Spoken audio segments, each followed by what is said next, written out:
Good afternoon. Happy Friday. Shabbat Shalom. Welcome to Living Waters, falling deeper in love with God's Word. I'm Lauren Cruz. And I'm Stephanie Pavlantos. Shabbat Shalom. Thanks for joining us.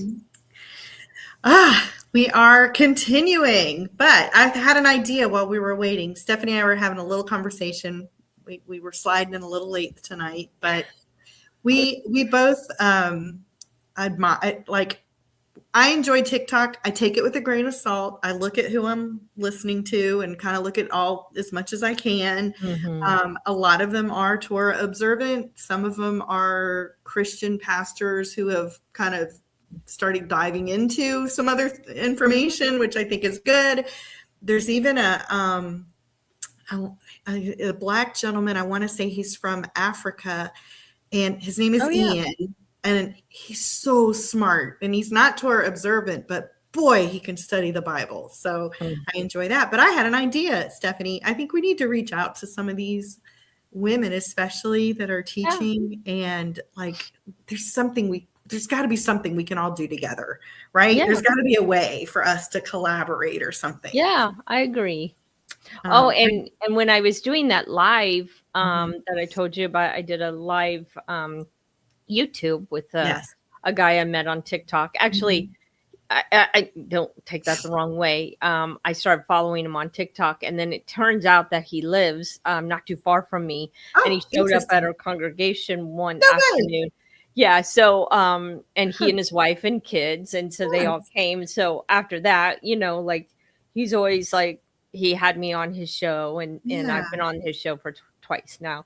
So very anyway, he was so complimentary and it's so kind, but he's like, hey, you guys need to follow. And then there were these other women, he was mentioning women that he respects that have on TikTok, and he goes, you need to collaborate with some of these women. So, so I had a couple of women reach, yeah, we do. And so it was kind of fun to find out who else is out there kind of doing what you and I are doing. But yeah, we need to reach out and plan something else, like a YouTube live. Something. So, I know. Even guests here on the Lamb, but definitely YouTube live. And I know you can do lives on TikTok as well. And, take advantage of some of that social media. Because I think,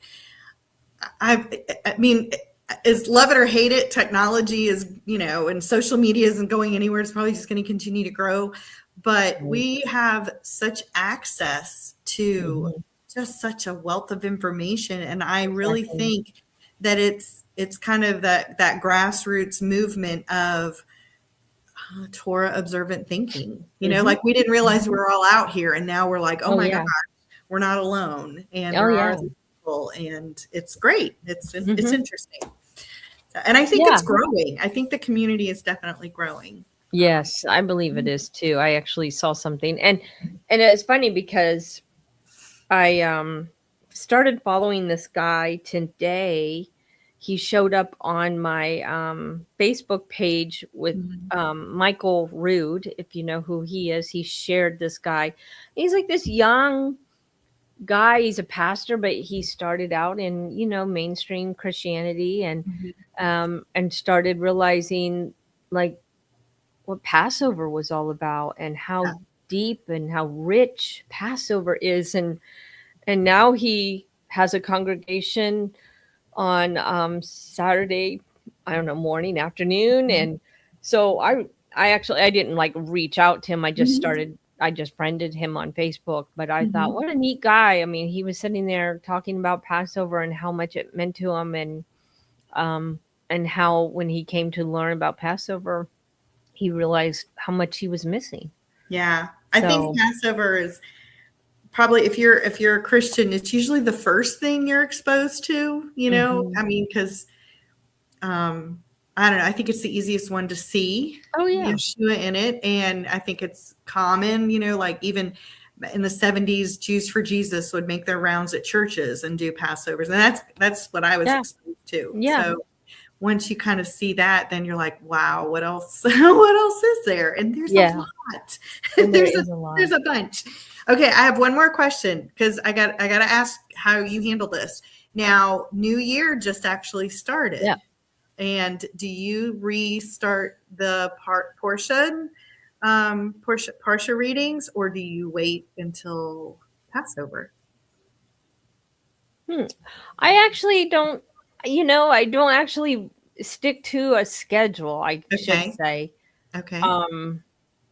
Yeah, I know, but when we were, like, when I was actually teaching in a congregation, we did kind of follow the schedule, and we changed in October whenever, Rosh Hashanah was.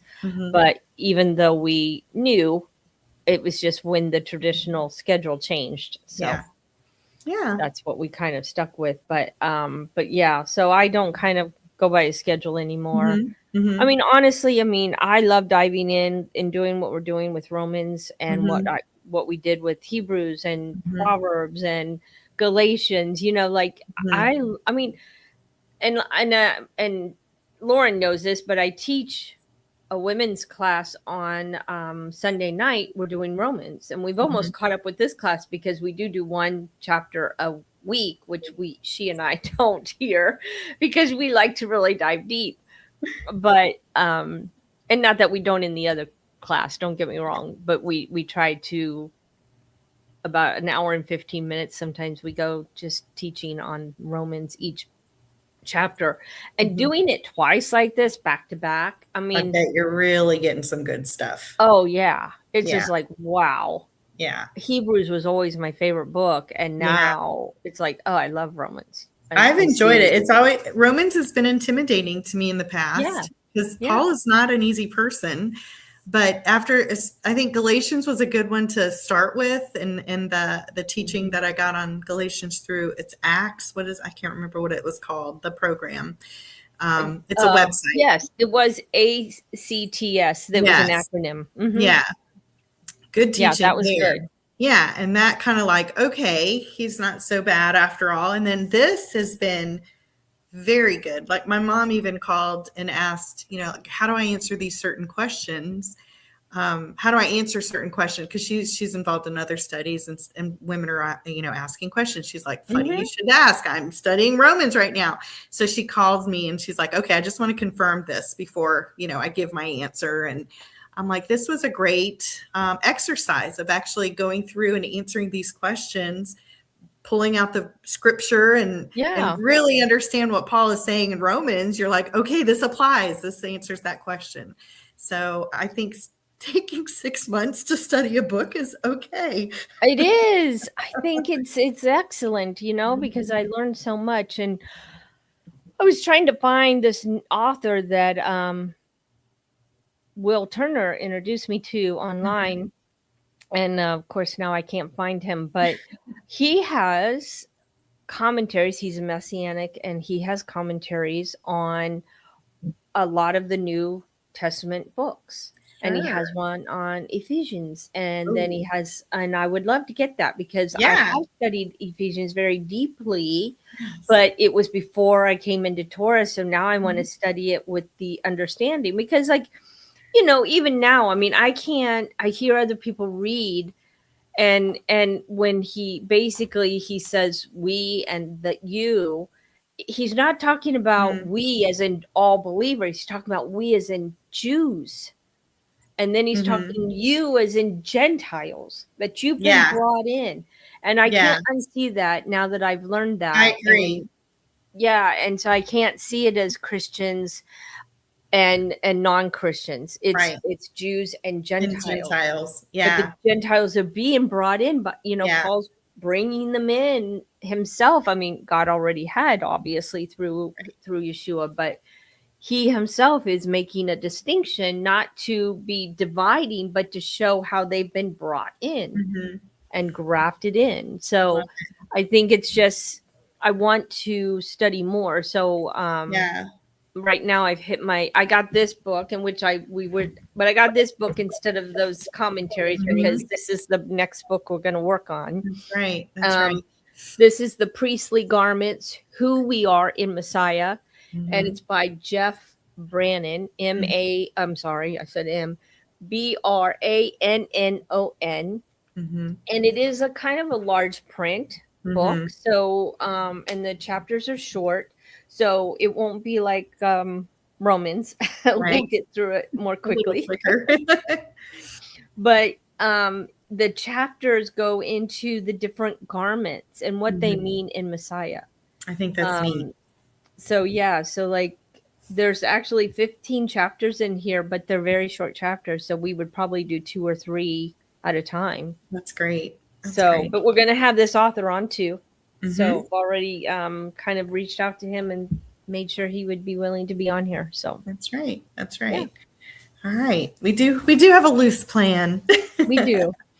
All right. I guess we should go back to Romans. We got all the way up to Romans 9. 12:9, Romans 12:9. We're almost done with chapter 12. We'll finish up chapter 12 today.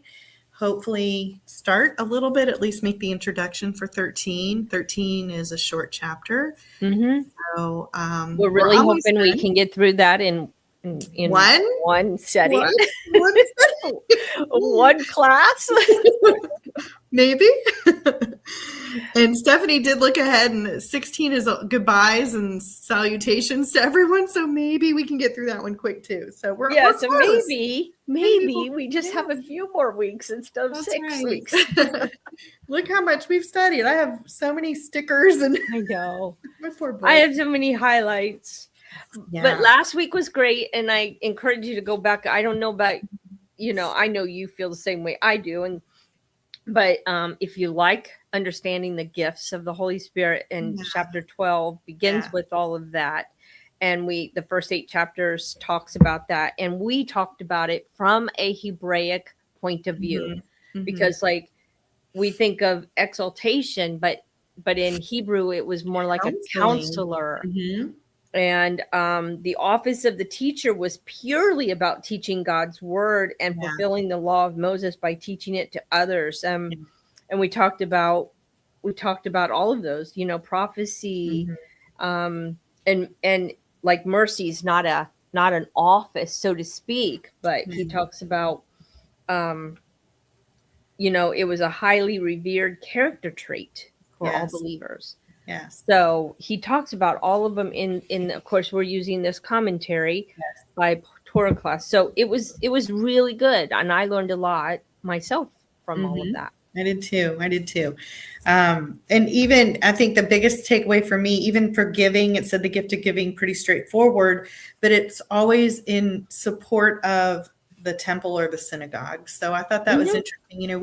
We do a lot, we give today, and tithes is a whole nother conversation. There's no tithing in the New Testament, but it's used all the time in the New Testament church. That's the only time they like the Old Testament, is when they're going to talk about tithing. And tithing wasn't money always. Yeah. They had places in the temple where you could drop coins, but it was more about offering the first fruits. It was offering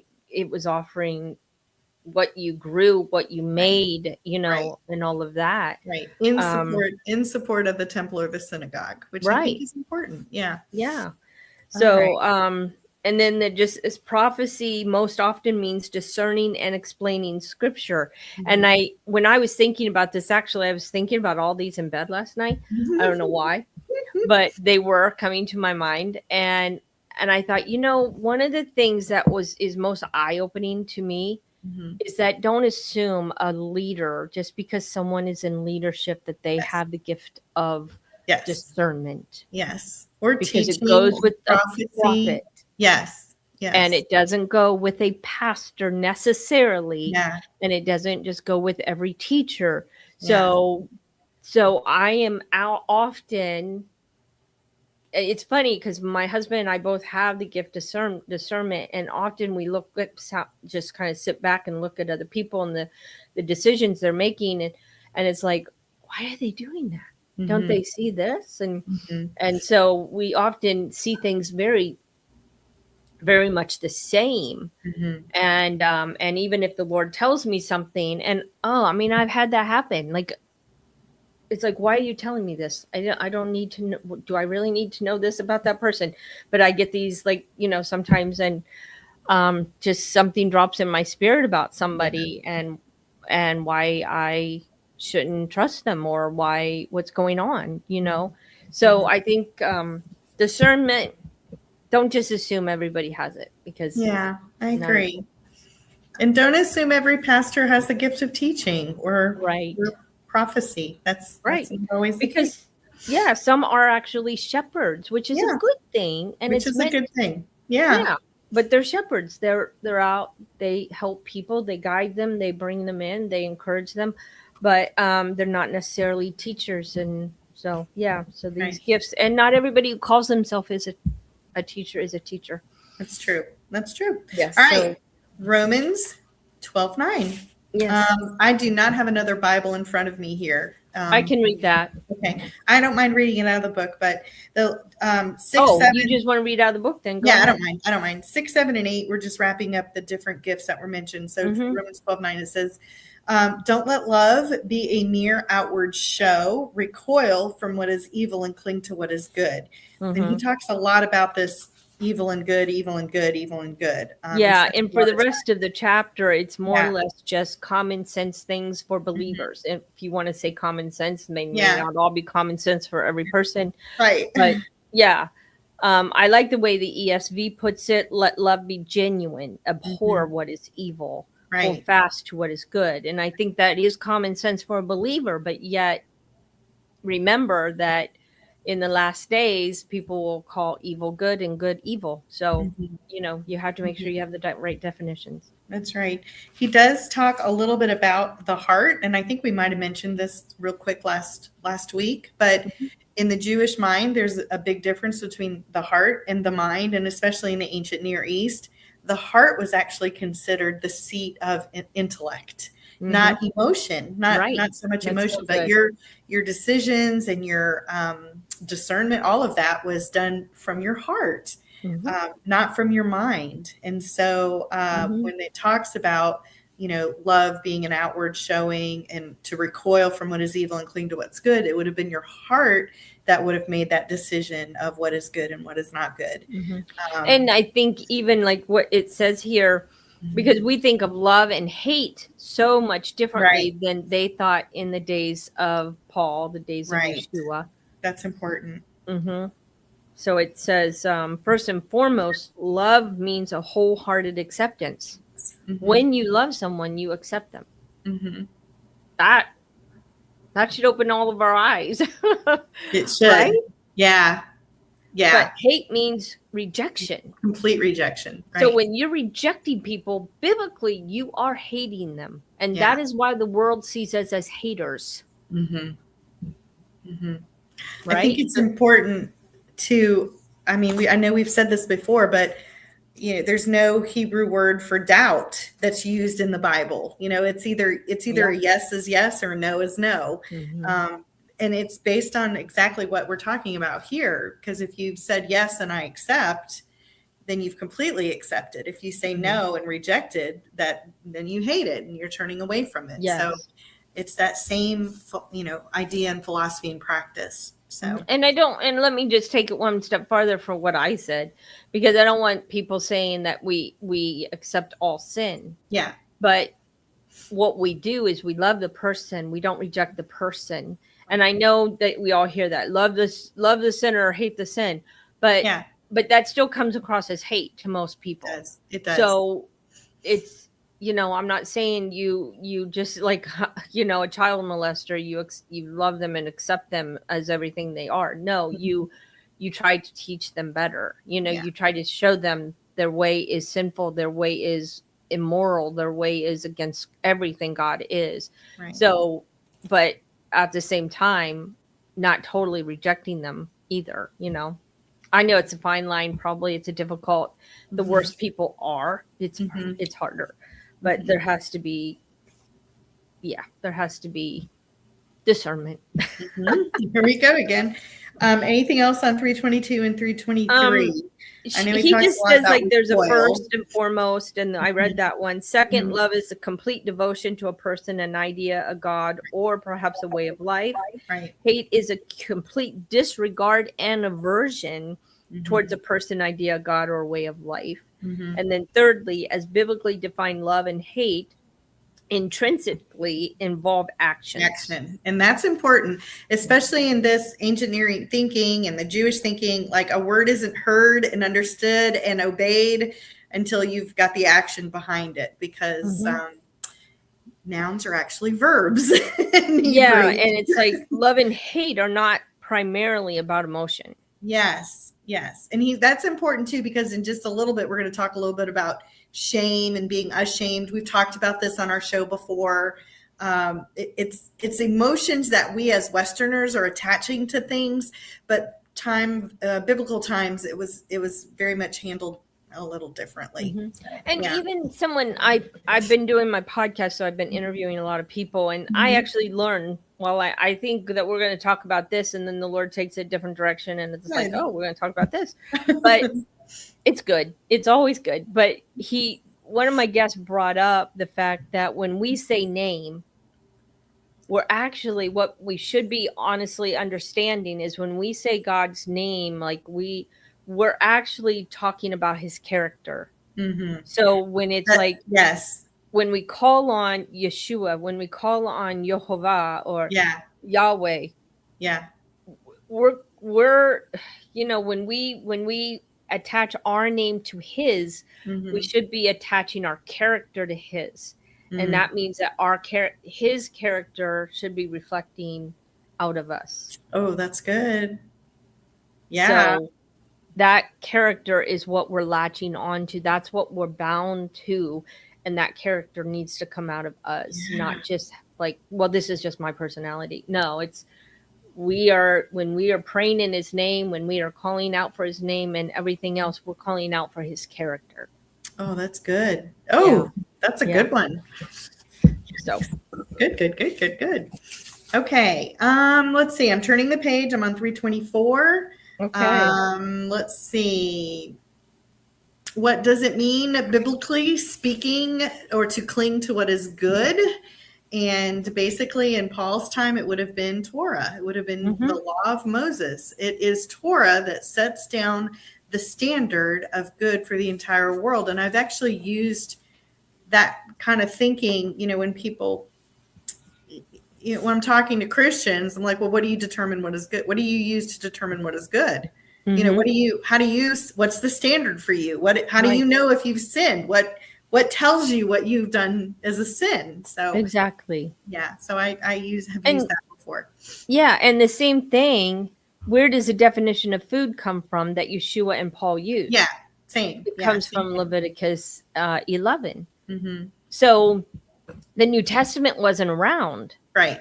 They were, New Testament was written about these men and from these men. I mean, obviously not Yeshua, but that didn't come for a few hundred years. And so when they wrote about food, it was based on the scrolls they had, the Torah they had, and the definition of food and everything else for that matter. Love, like you said, heart, all those definitions that they talk about, the definitions come from the Old Testament. Right. That's right.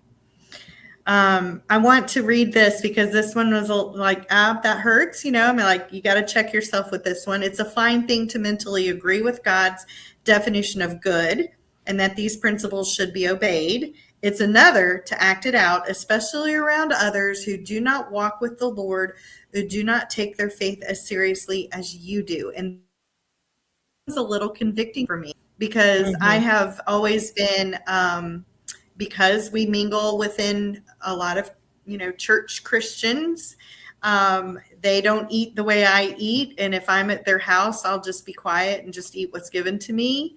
I'm just, if I can pick it off or something, I will. But usually if I'm at somebody's house and this is what they've prepared for me, I'll just shut up and be polite. And I'm like, you know what? I'm not going to do that anymore. Yeah. I'm not going to do it anymore. When I went to my nephew's funeral this past weekend, everything was pork, just about. Even if it was a salad, it was covered with bacon. Green beans covered with bacon, and then they had ham, and I'm just like, oh my gosh. Yeah. And so give me the salad. Well, even the salad was covered in bacon. So I dig down to the bottom of the salad and and I'm sure people noticed. And yeah, and even my, because a lot of my family was there who do not care, and so they're like, "So did you make sure you got around all the pork?" And I'm like, "Yep, I did. Did what I could. Yep, thank you. And I didn't eat what I couldn't. I didn't eat it." Yeah, So. I've tried to be accommodating and live in peace when you can, all that, but I'm like, Yeah. you know what? No, because if this is the stand that I am taking and the boundaries that I believe in, then I'm going to live that. And what kind of Christian or believer would I be if I wavered on some of those things?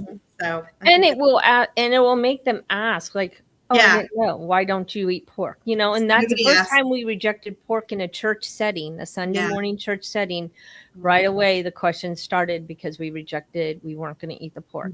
And, so they're going to follow. Those questions are going to follow. So it's being prepared, right? I'm going to read the rest of this little section Sure. at the bottom because I think it applies. Therefore, we must first mentally put ourselves subject to God's commandment regarding food and diet, and then we must put that decision into action. However, if we're not convinced in our conscience about eating biblically kosher, even though all believers should be, then to eat kosher anyways because our friends do so, that we can fit in with a certain religious group, or that we can look good, means that we're doing it for the wrong reasons. And that was a convicting statement for me. So yeah, because it I'm says not going to be nice anymore. yeah, we're neither clinging nor recoiling. Right. We're Right. being hypercritical, or Right. sorry, I said that phonetically incorrect. Hypocritical. Hypocritical. So. Yeah. Yeah. Okay, then Romans 12:10, love each other devotedly and with brotherly love, and set examples for each other in showing respect. And he made a great comment. This is basically something right out of Leviticus 19:18. I know. Don't take vengeance on or bear grudge against any of your people. Rather, love your neighbor as yourself. I am Adonai. And it's funny, you read that 12:10 and you don't even realize, unless you're paying attention, he's just quoting Torah. And I think that's good. I actually was listening to the Bema podcast. I've listened to them, and they had a gentleman on there, and he was going through 1 Corinthians, I believe, and he was talking about what Paul is saying, and he's like, he's reading it, and then he goes, and then Paul says, defines it by saying this, and he reads the next verse, and I'm like, that's Torah. He's just defining it with Torah. The guy didn't say that. He didn't recognize that. Yeah, all he's doing is defining Torah. Yeah, there were some things I listened to, like I went specifically to see how they were going to explain a certain thing. Yeah. And I don't think he keeps the Sabbath, but I think that's the most Torah thing he does. And I'm not putting him down. Right. I just came to realize that not everything he teaches is right. No, he was very much a Christian pastor, very much a Christian pastor. Yeah. So, but I thought, look at me, very similar to what you said earlier. Like, you're starting to recognize things, and you see patterns. You see how Paul is setting this up, and so I'm like, oh, he's doing the whole, here's your statement, and let me back it up with scripture. So I like that. I'm starting to recognize things. Yeah. Okay. So this is where we start hitting the everyday common sense kind of thing. So he says, love each other devotedly, love your neighbor as thyself. Don't be lazy. This is 12:11. Don't be lazy when hard work is needed, but serve the Lord with spiritual fervor. And so again, I put a star here. Did you? Why? Well, the reason is, and I don't mean to sound, again, I know I can rant, and I'm not trying, but but I am not the type of person who can watch everyone work and sit there and ignore. I agree. I'm like that. Yeah. So, but there are plenty of people who can, and again, you know who you are. But when we first started this new congregation back in October, we started. It's great. People are humble. They're lovely. We really, really love it. And but what I noticed right away, there were three people working, and most of the time it was two. Every week to clean up, because every week we have an oneg, and every week it was two, maybe three people cleaning. And I watched that. I mean, I was brand new, and I watched that happening. And then finally I decided I need to do something about this, and I started helping. And of course they appreciated my help. But I finally said something to our pastor, and I said, do you realize that when I first started here, I told him the whole story. Yeah. The very next week he said, we need to help. Good. People need to help, and I think, like, when you're talking like 40, 50, 60 people, and you have, and then nobody is helping to clean up, and barely even, clean up after their own family. And I think that's wrong. That's just wrong to me. Yeah. And that is you're not lazy. serving the Lord with a spiritual fervor. Yeah. Help out, because you know what? It'll take less time. It will. There won't be as much for anybody to do when you help out. Many but we had people like just washing dishes, and we had people cleaning all the tables, like one person cleaning all the tables because somebody else was doing all the dishes. Yeah. And people just like picking up their cup, like, here, you can wash under it. Yeah. That's no. Okay, let's do another one. 12:12, Romans 12:12. Rejoice in hope, be patient in troubles. Stephanie, be patient in troubles. And continue in steadfast prayer. I didn't need to pray for people. Don't pray for patience. No, because then I have get more thrown at me. But and then he got like Matthew 10. Everyone will hate you because of me. Yes, I know. But whoever holds out to the end, I have both of these because he said Yeshua made two statements that no doubt Paul had in mind when he wrote these words. Right. So even in writing that, he's referring even back to statements that Yeshua might have made in other scriptures. Yeah. So whoever holds out to the end will be preserved from harm. And this, a lot of people use this verse incorrectly because it also actually says whoever endures to the end will be saved. And that is actually a verse that a lot of people use to talk against pre-trib type of rapture. Because what does this verse mean? Everybody who endures to what end? You know, so we have to consider all verses. And I think that's where a lot of times we take verses out of context, but we also take them out of context of other verses. Yeah. You can't deny when Paul says we uphold the law. The law is holy and good, and then say, Paul hated the law. But we don't follow the law. Yeah, but don't follow it because Paul hates it. Yeah. And somebody even used the verse where it says that the cardinal mind cannot obey the Torah, and they use that as a reason that we don't follow Torah. Okay, it says the cardinal mind. That is not the mind with the spirit. We can't the carnal. But they don't even know.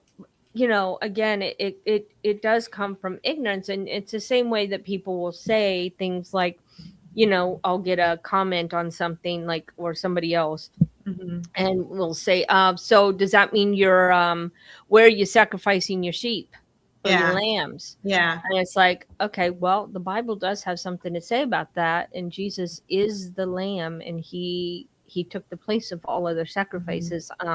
So, you know, so don't be sarcastic when you're talking to people, like, you know, but anyway. Yeah. Okay. So, and I think it's cool when he talks about world, because world. I know. I like that part too.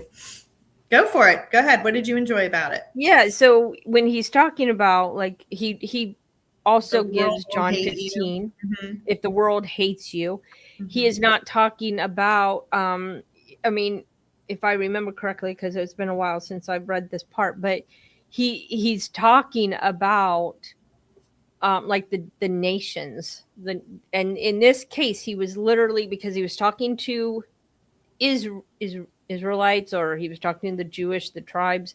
He's talking about the nations, the Gentile nations. They will hate you.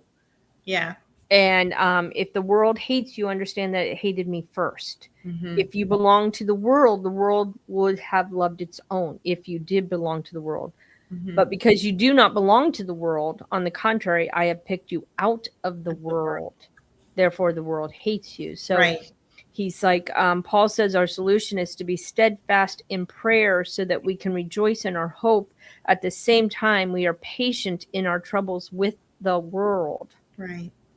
And the source of hate from the world will come from two sources, individuals and governments. That's right. I have the same thing underlined. I think on the other page, he's still kind of talking a little bit about it, because Romans 12:13, I'm just going to read that verse. We can talk a little bit. It says, share what you have with God's people, practice hospitality. And this is where he says, believers of our community are the top priority. Why? And I think I read this last week. Why is that? Because the world takes care of its own, and believers are no longer part of the world. The world does not and always will far outnumber us demographically and outstrip us in resources. And so not only does the world hate us, it outnumbers us, and we are to take care of our, circle the wagon. Our own community. Yeah, we're supposed to be taking care of our community and supporting one another. And I don't know that we do that a lot. Yeah. My well, let me just say, it's a family member. I won't say who, but a family member was concerned because they wanted to tithe, but they didn't know who to tithe to, and they go to a pretty good sized church and realize they don't really need my money, but I want to give it to God. Right. And so I had suggested giving it to another family member who just lost their son, my sister, that they actually did need some financial help, and they had to GoFundMe out. And I said, it is okay to give. And he goes, are you sure that qualifies as using my tithe? And I said, read this. Romans 12. Yeah. Share what you have with God's people and practice hospitality. I said, and he also tells us take care of the widows and the children. Exactly. That was who he told us to take care of. Now, not that they're either of those, but I said, it is okay, because the first thing, God didn't tell us to give to coffee funds. He didn't tell us to build libraries in our churches. He didn't tell us to build kitchens. Even a new building. Yeah. And he told us to give to others, to help others. And that's what we're supposed to do. And he goes, good. Okay. Good for them. Yeah. I mean, I'll just say personally, we hold back. If there is somebody that we can help, I will give it to that situation first, or that person, or that family, or whatever, before I give it to a church fund. That's okay. Nothing wrong with that. I think that's what we're supposed to do. So I think so. Yeah. He makes reference to also Luke 6:27. So this is, we're hearing this again and again. Nevertheless, to you who are listening, I say this: love your enemies, do good to those who hate you. So he has quoted from Matthew. He's quoted from John. He's quoted from Matthew again. He's quoted from Luke. He's quoting from Leviticus. He's like all coming from Leviticus. And he even says back here, I didn't say anything, but it's like he at the bottom of 326, he says, I want to keep highlighting that most of what Paul issues is halakha. And he said it's a series of religious rulings for believers. So he is actually making a halakha for believers in Yeshua. Right. Like, and if you're going to listen to halakha, because that was very prevalent at that time, he's like, all right, then let me give you a new one, that this is the one that you should be listening. Let's really wrap it into Messiah instead of just what the Pharisees are saying. So I think it's good. All right. Romans 12:14-15. Look at us. Bless those, continuing more instruction. Bless those who persecute you. Bless them. Don't curse them. Rejoice with those who rejoice, and weep with those who weep. And he's kind of going into the whole give a fair hearing to the views of others within the communities to which we belong is kind of one of the comments about that. And he quotes Ecclesiastes 3. I thought that was interesting too. Mm-hmm. A man should not rejoice when among people who weep, or weep when among people who rejoice. Right. Now, again, that's common sense. Like, yeah. So he should not stay awake among people who sleep, or sleep among those who are awake. Now, that can be difficult sometimes. Yeah. He should not be standing when all others are sitting, or sit when all others are standing. This is the general rule. A man should not deviate from the custom of his companions or from society. So it's not like he's not talking about the world. Mm-hmm. He's not talking about deviating from the world. That's a good point. That's a very good point. Within your community, he makes reference to that in the book a lot. Yeah. Within your community, within the community of believers, within your congregation, within You walk into a service and everyone's weeping because someone just died. Don't go in ready to share all your good news. What happened to you this week? Right. They're weeping. Read the room. Mourning. Yeah. Right. So, keep it to yourself until there's a time to share that appropriate. And that's what he's talking about. And that's what Paul talks about a lot in other books, even Corinthians. He's talking about order and how we should do things. And some of it's common sense and some of it isn't. But yeah. Okay. Romans 12, 16, 17. Again, another command, be sensitive to each other's needs. Don't think yourself better than others, but make humble people your friends. Don't be conceited. Repay no one evil for evil, but try to do what everyone regards as good. And again, with the right people, again, he is talking about your community. He is talking about your congregation, those that believe like you. And he says that this is a traditional Jewish maxim. And it says, do not repay evil with evil. So in other words, don't seek revenge for a wrong done to you, because this violates the principle of loving your neighbor as yourself. Right. Okay. It says the principle Paul introduces in his letters that the average believer thinks are being newly formed by Paul's words and thus belong exclusively to Christians and Messianic Judaism were neither new nor revolutionary as much as the Christian world assumes. Yep. So, yeah. He's reminding the Jews of the dysphoria, of the long-held bedrock principles of Judaism. At the same moment, he's introducing these principles to Gentiles. So you hear a lot, people will throw, well, Jesus says, love your neighbors. And Jesus says, don't repent. Yes, Jesus said that because that was the Jewish tradition. That was the custom. It was a Jewish way. Yes, that was the way. So I think that's kind of interesting. They want to turn it into, only Jesus, Jesus says, if you're going to be a Christian, you need to, okay, well, it's been around for a while. Yeah. And now you're going to read 18 through 20 and just remember, like, most of this verse,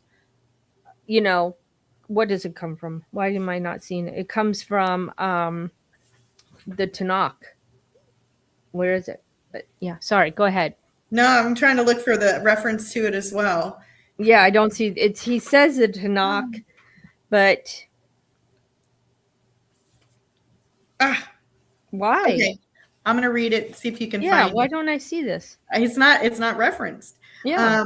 Romans 12, 16 through 17. Look in your Bible and see if there's a footnote because it's bolded. It's obviously from scripture. Yeah. Okay. So Romans 12, Romans 12, 18 through 20. So if possible, we're continuing on, evil for evil, don't repay evil for evil. If possible, and to the extent that it depends on you, live in peace with all people. Never seek revenge, my friends. Instead, leave that to God's anger. For in the Tanakh, it is written, Adonai says, vengeance is my responsibility, or vengeance is mine. I will repay. On the contrary, if your enemy is hungry, feed him. If he's thirsty, give him something to drink. For by doing this, you will heap fiery coals of shame on his head.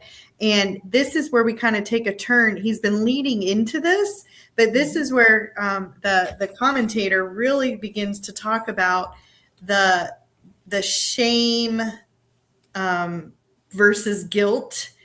In the ancient Near East, they were a community, and tribal was more important than the individual. And so we've talked about this in some of the other books that we've read, that it was more important. Like, there's a difference between shame and being unshamed, right? Yes. Shame was something that affected your social status. It affected how your entire community was viewed. Ashamed usually indicates some kind of guilt. It's a feeling, and you feel bad about it because you're guilty of something. So this is where he's saying, don't repay. Allow God to get the vengeance. And by doing this, you'll heap fiery coals of shame on his head. And so by not, and even where it says, if he hits one cheek, turn the other cheek. Oh, I love that part. Yeah, that whole section is about shame. It's not about violence. Exactly. It's not just because somebody hits you. It's because they hit you because it was to produce shame. It was shaming you. Yes. Yeah. So he's not telling you not to defend yourself. Defend yourself or go to war or anything like that. None of that. It's not any of that. Yeah. Yeah. He's like, if somebody shames you, just turn the other cheek. Yeah. Shame is just, it's not violence. Yeah. It doesn't feel good, but it's not violence. Right. So it's not criminal. It doesn't mean that when our aggressor nation threatens or attacks us, that we don't defend ourselves. Right. And if we have to go to war, we should not play to win. Like, we're not being passive in this. Like, we should, God told the Israelites to take them out when he took the land. So there's a reason for that. Do not misunderstand. We can turn around and be violent with someone else. Yes. I mean, look at road rage. Look at road rage. How quickly something escalates. You cut in front of somebody accidentally. Like, when I first got my car, it was very hard to see. I had so many blind spots, and it took me so long to get used to that. And we actually had to take out some of the seat headrests in some of the back seats because it was like there were so many blind spots, and I could go on. But anyway, I'm serious. I even had other people try to help me see, and they're like, and I'm like, oh no, there is a car. And she's like, I didn't see that car. But it's difficult. And so anyway, but in such a situation like that, you could pull out in front of someone, or you could even come over into their lane, not realizing they're there. There are reasons why things happen like this, but sometimes you're just met with an angry, finger or an angry word, a cuss, calling you names because you made a mistake. Right. I've got a couple little quotes I think very much apply to what you just said, Stephanie. It says, but do not misunderstand, criminal justice on earth administered by human government is expected by God. And that is one of the reasons he created nations and installed the government. And so we have to remember that the governments and our leaders are installed by God. But there's another one further down. It says, in Paul's era, avenging a family member or yourself was not only common practice, it was assumed. In fact, because most of the world operated in a shame-honor society to some degree, to be wronged not only produced harm, it also produced shame. And he made a comment, I hope we get to it. We've got to finish this chapter today. Yeah, we do. But he makes a comment we'll get done. Most of the world, even today, America is very individual, but most of the world operates on a shame honor system. Even in China, Asia, all of the Middle East, all of that. So that's a huge chunk of the world. And even within, South America with Latinos and, because I had to learn this as a teacher, if you have a Latino student, don't say, look at me, look at my eyes, look at me. Cause that's shameful for them. That's how, to respect is to not look at you. Respect. Yes. So, that's, and it says, yeah, absolutely. And that's that's probably just our fault because we want people, we see everything through our Western eyes. We do. It says a slap on the face would almost certainly, I don't know if you read this, but I didn't hear you read it. A slap in the face would almost certainly result in the person who got slapped seeking revenge, and sometimes to the point of death. They would kill someone who shamed them. So Yeshua is speaking like, do not do that. You killing them is not worth the slap you got on your face. So just turn your cheek if that's what it takes. Don't go that far. And I even thought this whole peacemaker, and let me see where we are. When you started reading 12:18 through 20, I have at the top peacemakers versus peacekeepers. Peacekeepers don't want any kind of conflict. And for many, many years, that's what my MO was. It was just like, I just needed to keep peace. But peacemakers acknowledge conflict and don't try to stop the conflict, just try to make peace despite the conflict. Try to work it out, even though someone might get mad that you're trying to work it out. But peacekeeping is being a people pleaser. I'm not going to make you mad anymore. I'll just do what you say. That's different. So there's a difference between peacemaking and peacekeeping. I've turned the page. I'm on 332. He makes a good point here. It says Paul's not talking about criminal activity, but rather the cultural problem of shame and honor and how to restore lost honor. Paul's solution, this is just what Stephanie was saying, is to allow God to make the determination about what kind of revenge, if any, ought to be exacted on that person who caused you to lose your honor in the eyes of your peer. He also makes the statement here, we're different because our honor doesn't come from society. Our honor comes from how the Father believes in us and looks at us and honors us and that kind of thing. So same thing, 12:21 says, do not be conquered by evil, but conquer evil with good. So that's like his final exact information. And I'll read this because I highlighted it. I highlighted the whole paragraph, but there was one part here. To be conquered by evil means for us to give in to our evil inclinations. That's like our flesh. And Paul's talked about that. Like he's been going over that. This will result in our burning desire for revenge.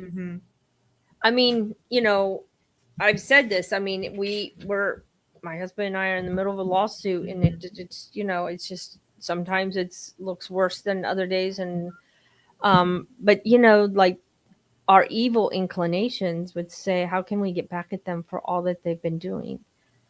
But that's not the way, because what the Lord just says, I've got it. I'm going to take care of you. And we don't know what that's going to look like. It may not look like what I think taking care of us means, but in his way, he's going to take care of us.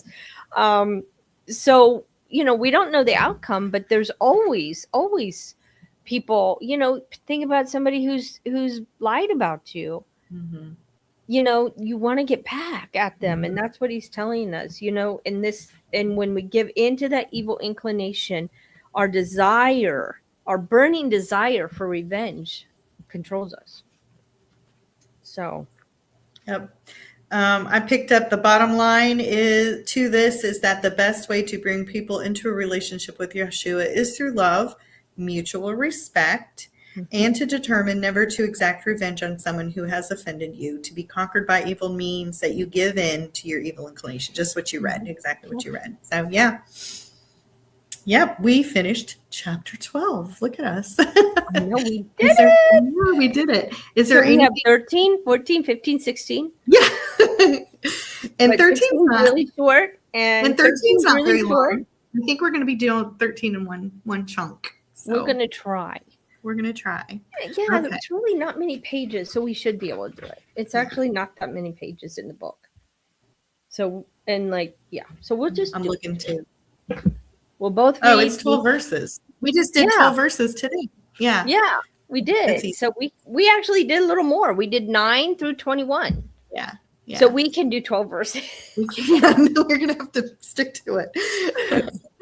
All right. Show them the book again and see the new book. So I'm interested in following it. I'm thinking by the end of April, Yeah, I think. definitely. A couple of If not weeks. before that, because we're also going to have him as a guest. Right. So, so please tune in for that Jeff Brannon and the priestly garments and who we are in Messiah. So he goes through the garments to show us how those garments tie us. I think to you're going to Messiah. love that because I think it'll definitely relate to so much in Hebrews.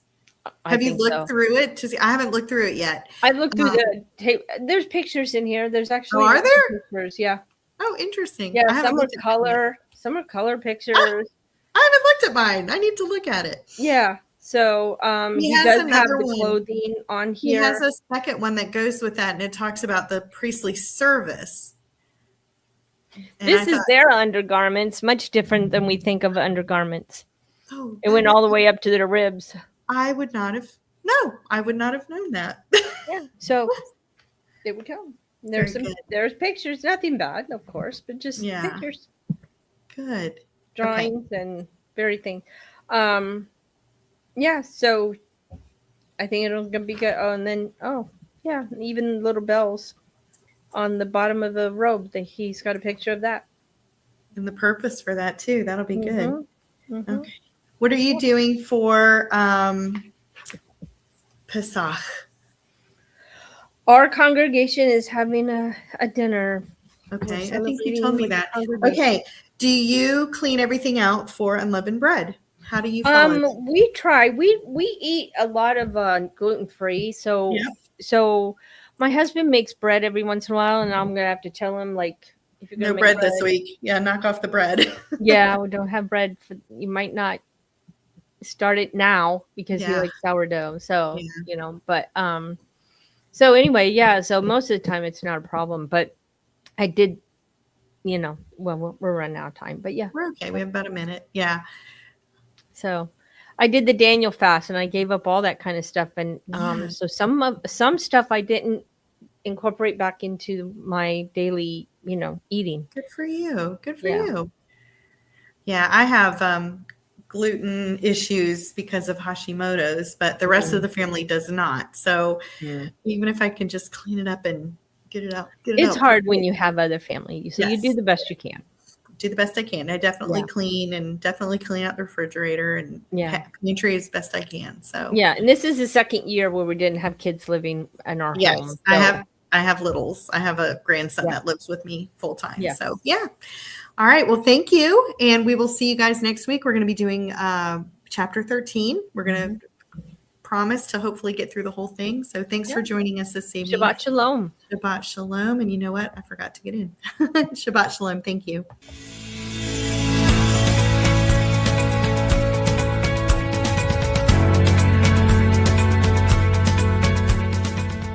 If you missed today's show and want to watch it again or want to tell someone where they can watch this episode, go to lambnetwork.tv, where you will find this show and all of the other live Lamb show archives on the on-demand section of the website.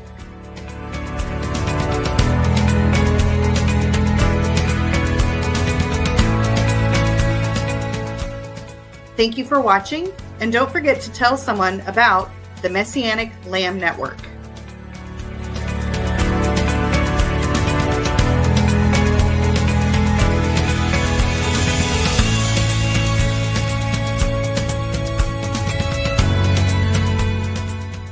We are richly blessed to bring you what we believe is the fullest, most diverse, yet up-to-date progressive teachings, discussions, and prayer programming you can find anywhere on this planet.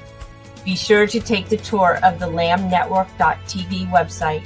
I'm Stephanie Pavlantos, thanking you for joining us on the Messianic Lamb Video Network.